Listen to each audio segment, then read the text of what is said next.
The next video is all about SQL Master. Firstly, let's look, here is the code. The SQL Master is based on a split window. So it's a primary split window with a tree view on the left, or two tree views on the left, and a master pane window which splits up based on SQL statement results.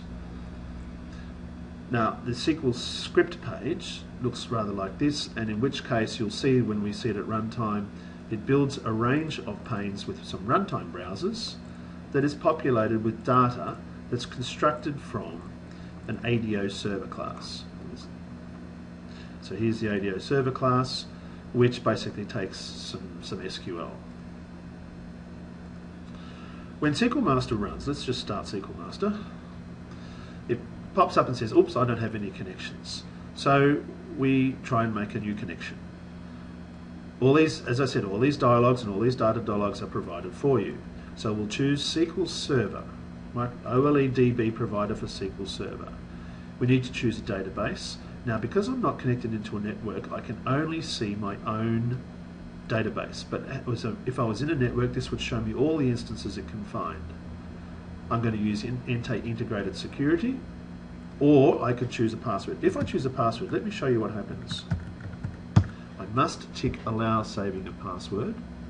Now, if that works, I now get a list of databases in my SQL Server, and I say, oh yeah, let's have that one. I can test the connection, and I can go OK. Now, that connection dialog, you'll see, if I go modify connection info, I'm going to have it auto-connect at startup. I can have multiple connections here and have multiple connections open simultaneously. I can also show the information of that connection string. So here I can see all the properties of the connection string that I chose. Notice how it's got the password embedded in the connection string. So it's not very secure because this connection string is passed over the network. That's where you would use SSPI instead. So I have a connection. And rather like SSMS, and I'm sure you've all seen SSMS, SQL Server Management Studio, I'll connect. It's a very powerful tool, and there is no way in the world I am going to try and emulate all the resources it has because it's quite substantial. And these have all the generating tasks where I can generate scripts and log files and export and import data and do everything else. It's very powerful, and you should get to know it because it's a very useful tool. But there is a reason for using SQL Master. The main one is that, of course, it's using my classes. So everything you see in here is available to you in your application. So if you want to know, oh heck, how the hell did he get a list of all views? Oh look, how come he can list all views? And I can list the properties of views. I can list the columns in a view. So all of these are just generating SQL statements at runtime, and you can do the same thing in your code. So if you want to know what are the columns in a view, you can do it. So I can say list, let's have the script, the script for a new view, and there's the script. Now, you'll notice here on the left, VO is fairly untidy about its split windows. Now, this is the code to create a new view, but that's not what I want. Let's clear that. Let's clear the script window. I want to know about the script that generated this view. So I can, notice I can do a number of things. I can see the view script, send the script to the window. This is the script that created this window. I can do a couple of things here as well. I can put the VO equivalent of that into the clipboard. Now if I open up Notepad and paste it, you'll see that I've got a VO method. So I've got code I can use to paste straight into those SQL objects classes based on stored procedures or functions or views that I create here in SQL Server. And I can do the reverse. I can take this VO method and I can say clean up the VOs, paste it in here, but now I can say clean up the VO source code. So it's quite clever. I can take my VO source code and extract out the underlying statements or the reverse. And now because it's here, I can now this will fail because obviously I already have a view, And yep, it says yes, I can't already create it because it's already there. Now, let's just clear this. Let's have a look at some user tables. So I have a table called group. It has columns, it has indexes, and it has a primary key. I can retrieve rows. I can get all rows in that table, and you'll see I have a little table handler. Up in this table handler, we can do a number of things, such as search the columns.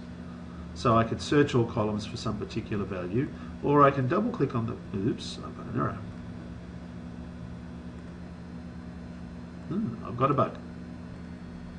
So if I retrieve rows, I can build a query. And you saw that query builder before. I said, no, I just want those two. I don't want that column. I don't want that column. I don't want that column. I don't want that column. Regenerate the query. Yep. So I just want 2 columns and execute the query, and I get 2 columns.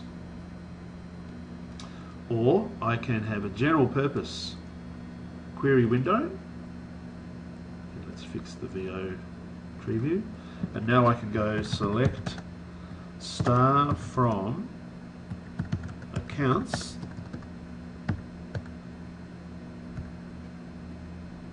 execute that, and there I get all the values in accounts. Now I can say where the GLAC is like starting with a 1, so I go where GLACC like 1%, F5, and there I've got a nice short set. Now you see that when I generate a set of SQL tables, you get coloured columns. Primary keys are red, ID columns are grey, and you can edit the table on the fly. So when I re-execute this, you'll see I have genuinely edited the data. Now this you can do in SQL Server, but it takes a lot of extra effort to be able to just edit data directly. So this is very powerful and also very dangerous. But it has another benefit here. I can turn on auto refreshing, and what that does is that will auto refresh every X seconds. So let's say I'm in my users network and they've got a problem with data. I can actually runtime dynamically view a table and the data coming through to me across the network. This is quite useful. I can open multiple query windows at once, so I can have a query window open on different databases. So if I take this string and put it into this database, paste it and execute it, I'll get the data from a different set of tables because they're coming from a different database. Now, what else can we do? Alright, one thing we can do is upload a table. So let me say I want to create a table from a DBF. So I'm going to go out to my SQL Server folder, Program Files, Software Objectives, SQL Master, okay, and in there it's found a small range of DBFs. I say, look, I want this DBF in this database. So again, I've got options, whether I use bulk insert, create table with this, that and the other. So okay, let's just take all the defaults.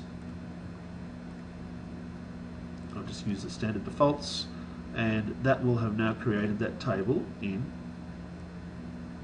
where is it? DBF index, there it is there, and now I should be able to retrieve all its rows, and there's the data. So that's just imported that data straight into SQL Server, given it that table, and it's done what it could in terms of the indexes and constraints it found, if it had any. Now, the thing you need to know about importing data and importing bulk data is this. When it uses import data, it creates a CSV file. The CSV file must reside on the same physical drive, same physical machine, as the machine where the server instance exists.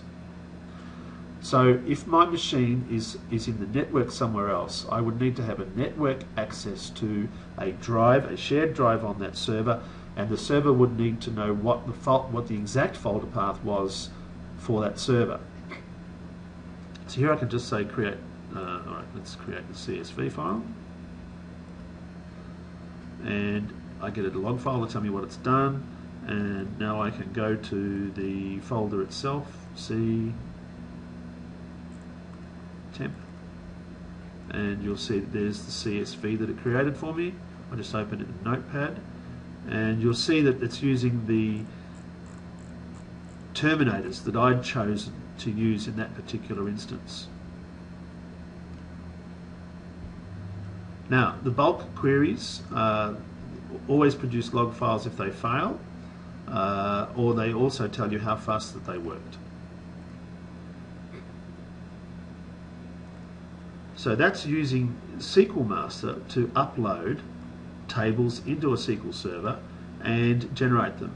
Now, you can do other things, such as when you right click, you get a whole range of options. You can export a DBF, you can export to XML or to a DBF. So you could take a SQL table and put it back into a DBF. You have the ability to test and create constraints. Oops, except I've got a bug. I'll fix that bug later. But now you can generate a primary key by specifying the columns and looking for the common data. So for example, I want to do a primary key on the column for GLACC. Oh no, that's not an invalid column.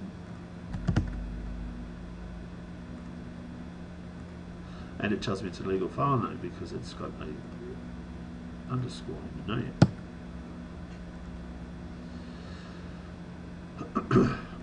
And it must be a primary key.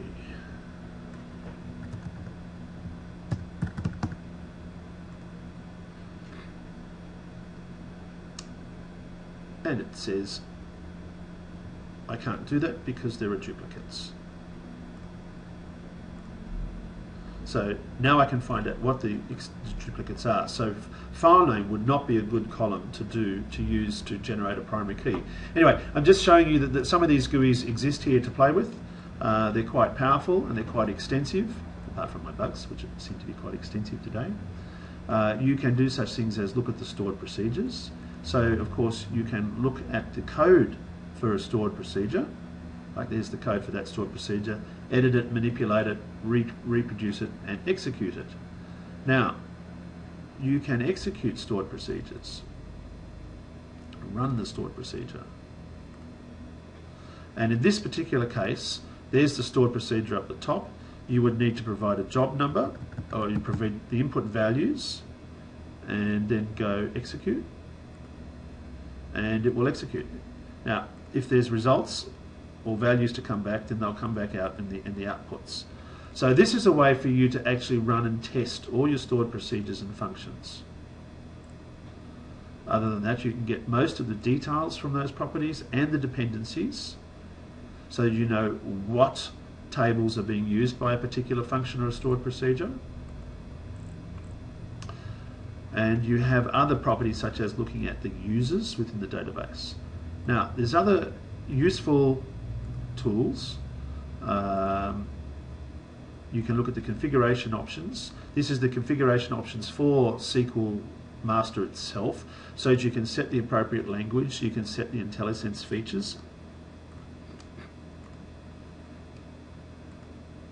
And if I'd had an object set, accounts, tools, view dependencies, I can look at the dependencies of a particular table inside a database to find out where in fact there are dependencies. Looks like I've got a glitch in the GUI.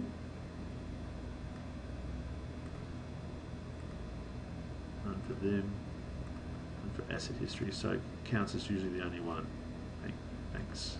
Yeah, banks is always used by a lot of things. So this will find all the dependencies for a particular object. Server has a few useful things, such as the connection information.